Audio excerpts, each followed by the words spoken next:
उदयपुर नाम के एक छोटे से गांव में एक गरीब किसान रमेश और उसका परिवार रहता था। किसान दूसरों की खेती में काम भी करता था। उसके हालात बहुत ही खराब थे। उसका एक छोटा बेटा और बेटी थे। बेटा चिंटू स्कूल में तीसरी कक्षा में पढ़ता था। चिंटू बहुत ही आलसी लड़का था। वो स्कूल में हमेशा देरी से जाता था और कोई ऐसा दिन नहीं था जिस दिन उसे अपने माँ, पिताजी और स्कूल के टीचर से डांट न पड़ी हो। अपने आलस के कारण वे अपना गृहपाठ भी पूरा नहीं कर पाता था। रमेश हमेशा चिंटू की चिंता करता था कि आगे इसका कैसे होगा। चिंटू, तुम इस तरह से पढ़ाई नहीं करोगे तो आगे कैसे बढ़ोगे? बेटा, हमारी खेती से ज्यादा आमदनी नहीं मिलती और जब मैं दूसरों के खेतों में काम करता हूँ तब जाके घर चला पाता हूँ। तुम अच्छे से पढ़ोगे तो भविष्य अच्छा होगा, वरना मेरी तरह ही दूसरों के खेतों में काम करना पड़ेगा। पर चिंटू ये सारी बातें समझ नहीं पाता है और उसके बर्ताव में कोई बदलाव नहीं आता है। एक दिन हमेशा की तरह चिंटू को स्कूल के लिए देर हो जाती है और माँ गुस्सा करती है। चिंटू, आज भी तुम्हें देर हो जाएगी और मास्टर जी आज भी तुम्हें बाहर खड़ा करेंगे। तुम स्कूल के लिए जल्दी उठना कब सीखोगे बेटा? माँ, मैं क्या करूँ, मेरी नींद ही नहीं होती। अच्छा ठीक है, मैं निकलता हूँ। चिंटू, उस छोटे रास्ते से नहीं जाना, वहाँ पुरानी हवेली का काम चल रहा है। हाँ ठीक है माँ। ऐसा कहकर चिंटू स्कूल के लिए घर से निकल पड़ता है और अगर बड़े रास्ते से जाऊंगा तो और भी देर हो जाएंगी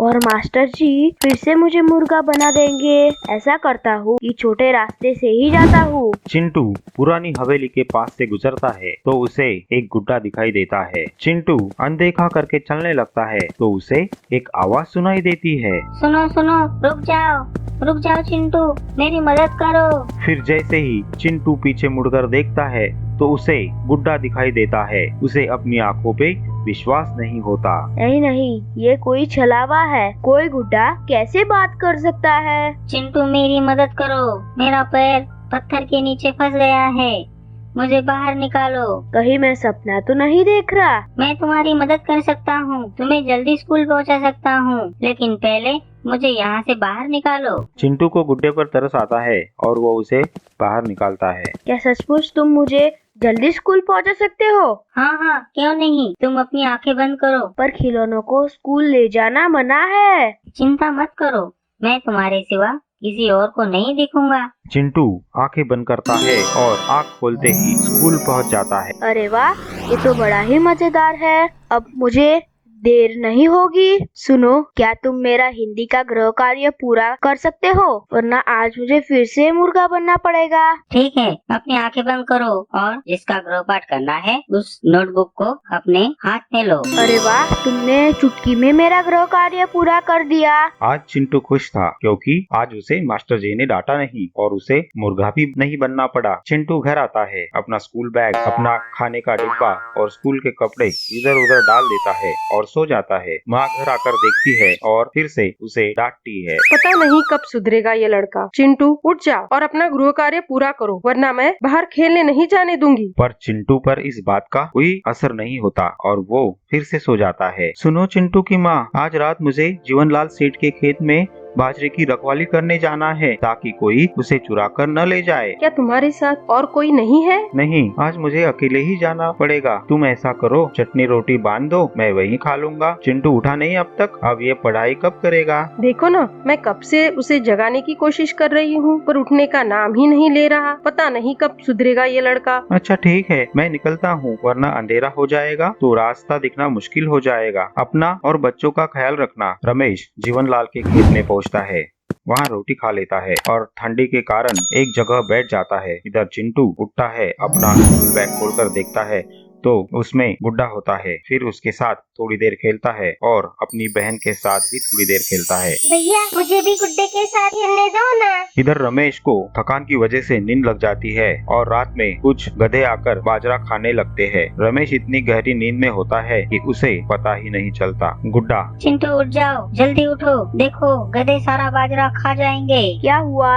क्या जगाया? अरे तुम्हारे पिताजी जिस बाजरे की रखवाली के लिए गए हैं, गधे उसी को खा रहे हैं। अगर उन्हें नहीं रोका तो वो सारा बाजरा खा लेंगे। चिंटू झट से उठ जाता है। अब हम क्या करें? चिंटू जल्दी से आंखें बंद करो और उस खेत के बारे में सोचो ताकि हम वहाँ पहुँच सके। चिंटू आंखें बंद करता है और दोनों जीवनलाल के खेत में पहुंच जाते हैं। पिताजी जल्दी उठिए, देखिए गधे बाजरा खा रहे हैं। अरे ये कहाँ से आ गए? बहुत बाजरा खा लिया इन्होंने। चलो हटो यहाँ से। रमेश गधों को भगा देता है। फिर सारे गधे चले जाते हैं। अब क्या होगा अगर जीवनलाल सेठ को पता चला और ये तो वजन करके यहाँ रखा था, वो तो मेरी जान ही ले लेगा। बेटा चिंटू तुम यहाँ कैसे आए इतनी रात और तुम्हें कैसे पता चला इन गधों के बारे में? शांत हो जाइए पिताजी, सब बताता हूँ। फिर चिंटू सारी बातें और गुड्डे के बारे में रमेश को बताता है। पहले रमेश को यकीन नहीं होता कि सचमुच ऐसा हो सकता है, लेकिन फिर जब चिंटू के कहने पर गुड्डा गधों ने खाया हुआ बाजरा वापस उसी जगह भर देता है, तब रमेश को यकीन होने लगता है। रमेश आज तुम्हारी वजह से मैं बच गया, वरना अगर ये सारा बाजरा खा जाते तो सेठ मुझे फिर से कभी काम नहीं देते और साथ ही इस नुकसान के बदले में मुझसे पैसा भी लेते। मैं तुम्हारा शुक्रिया कैसे करूं दोस्त? ऐसा कहकर रमेश रोने लगता है। रमेश की आंखों में आंसू देखकर चिंटू की आंखें भी भर आती है और उसे इस बात का एहसास होता है कि पिताजी उसके और परिवार के लिए कितने कष्ट उठा रहे हैं। मन ही मन उसे पछतावा होता है कि पिताजी इतना मुझे समझाते थे, लेकिन मैंने कभी उनकी बात समझने की कोशिश ही नहीं की। मुझे माफ कर दीजिए पिताजी। अब मैं आपको कभी परेशान नहीं करूँगा और कभी आपको शिकायत का मौका नहीं दूंगा और मैं पढ़ाई भी करूंगा। रमेश ऐसा मत कहो बेटा, आज तो तुमने मुझे बचा लिया। चलो सुबह होने वाली है और तुम्हें घर में न पाकर तुम्हारी माँ परेशान होंगी। जल्दी घर जाओ, मैं सेठ के आने के बाद घर आऊंगा। माँ को यहाँ के बारे में मत बताना, वरना वो परेशान होगी। ठीक है पिताजी, आप संभल कर आ जाना। चिंटू घर आ जाता है और स्कूल के लिए तैयार होता है। अरे वाह, आज तो तुम जल्दी उठकर तैयार भी हो गए। यकीन नहीं होता, और सब चीजें अपनी जगह पर भी रख दी। चिंटू स्कूल के लिए निकल जाता है। इधर सेठ खेत में आता है। क्या कल गधे आए थे खेत में? मुझे सुबह पड़ोस की श्यामलाल ने बताया और बाजरा भी खा रहे थे। ये सच है? हाँ सच है सेठ जी, लेकिन मैंने उन्हें भगा दिया। अगर बाजरा कम मिला तो तुम्हारी खैर नहीं। चलो रे, फिर से बाजरे का वजन करो। फिर जीवनलाल सेठ बाजरे का वजन करवाता है, लेकिन बाजरे का वजन कल से ज्यादा ही होता है। यह देखकर जीवनलाल सेठ को बड़ा आश्चर्य होता है। अरे ये तो कल से भी ज्यादा है, और ये कैसे हो सकता है? कल तो ये इतना नहीं था। मुझे माफ करो रमेश, मैंने श्यामलाल के कहने पर तुम पर शक किया। तुम्हारे जैसा वफादार मुझे मिला, ये मेरा सौभाग्य है। और जितना बाजरा ज्यादा भरा है न तुम घर ले जाओ, और साथ में तुम्हारी मजदूरी भी। और हाँ, रोज काम के लिए आ जाया करो। बहुत बहुत धन्यवाद सेठ जी। फिर रमेश खुशी खुशी घर आता है और सारी बातें अपनी पत्नी को भी बताता है। अब चिंटू भी बदल गया था। वो अब पहले जैसा आलसी लड़का नहीं रहा। अब वो अपने माता पिता को काम में मदद भी करता था और पढ़ाई भी करने लगा। एक जादुई गुड्डे ने चिंटू की जिंदगी बदल दी। बेहतरीन कहानियों के लिए सब्सक्राइब, लाइक और शेयर कीजिए सी टून्स टीवी।